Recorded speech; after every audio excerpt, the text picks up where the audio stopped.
Hey, this video is for my niece and anyone else that can use it. I need the I need the. Make sure that when you're playing that you don't overplay the person.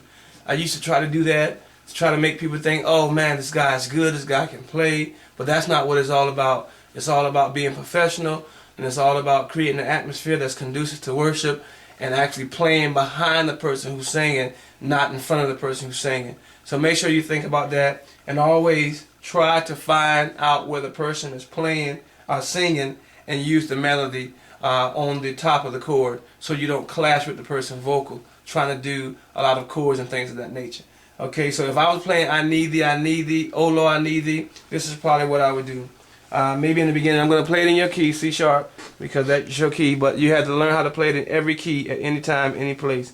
Okay, I probably would start off with something nice and simple, you know, nothing taken away from the person who's getting ready to sing, or either something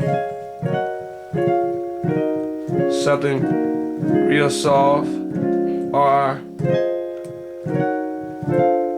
you know, all of this you can take it and modulate the keys how you want. It's up to you. You know, it's up to you, whatever you want to do with it. That's all up to you. Regardless of what you do, if it's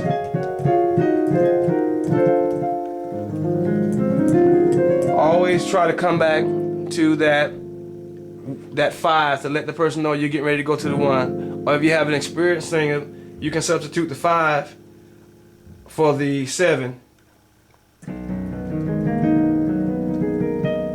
And then walk up to your 1. So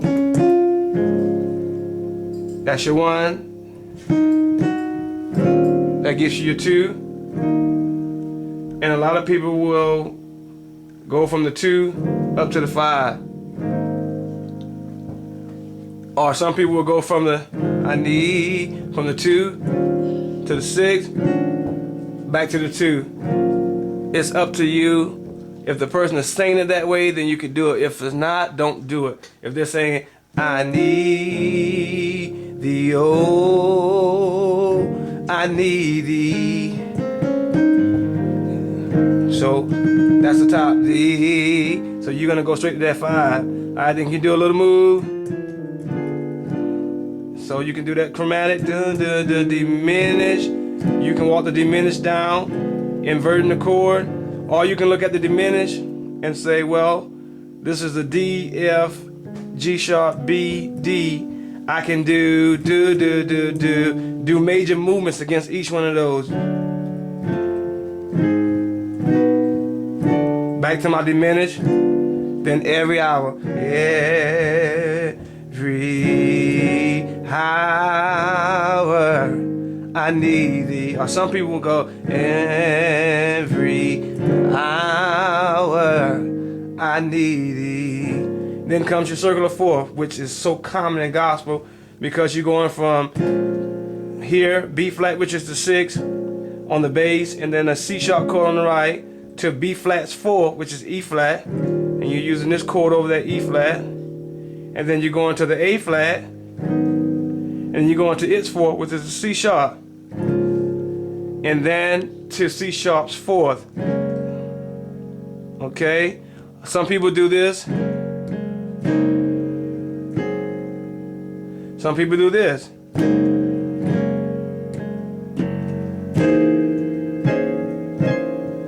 And then you can do this fall starting from the 5, tritone on your left, and your chord on your right.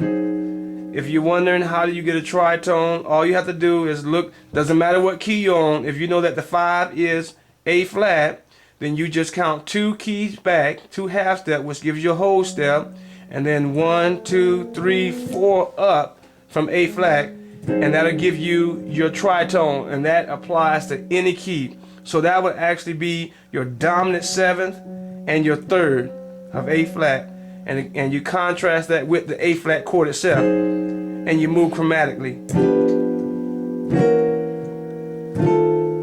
And a lot of gospel guys do this. So my bad. So that diminish on here, Then you go to your 6. And then they will automatically go to the 2 and use this chord.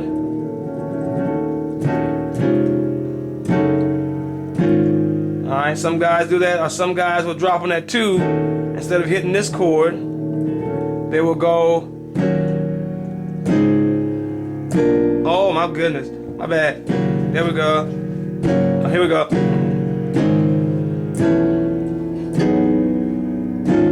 And here's the actual theory behind that. They start on the 2, and then they contrast the 2 with the F sharp, the 2 with the 4, and then you move contrary, go to the 1, and move that over a whole step to the A flat. Okay, so then you go to the B. Once you go to the B, you look 2 half steps after that key, and you do that major chord. Alright? So you got dun, dun, dun. Same applies here. You move a whole step. You got the B over the A. Okay?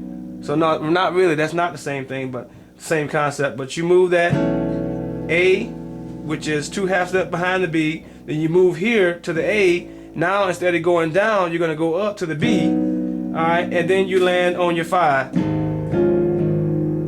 Alright, so you got dum, dum, dum, dum, dum. And then some people may say, back to the 2.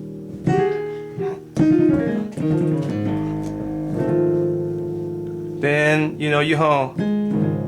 Then after that, some people go to the 5 and they pedal tone on the 5 and they do movements. So you got the diminished. All right, then you got the F sharp major 7, which is your 4, and you drop that whole, a half step. So again, you got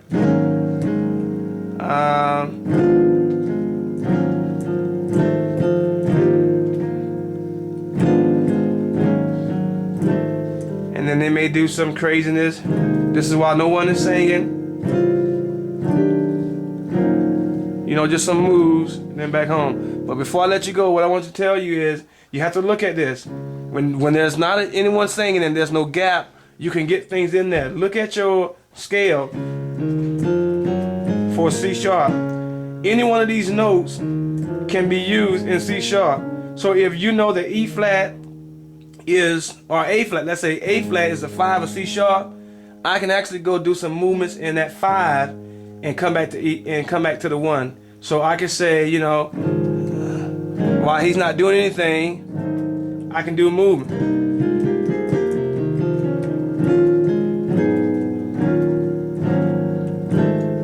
And so I'm back to the 1. It doesn't matter. Or because I know that F sharp is the 4 of C sharp, I can do this.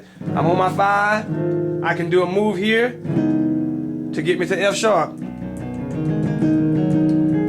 I'm in E flat now. Back to C sharp.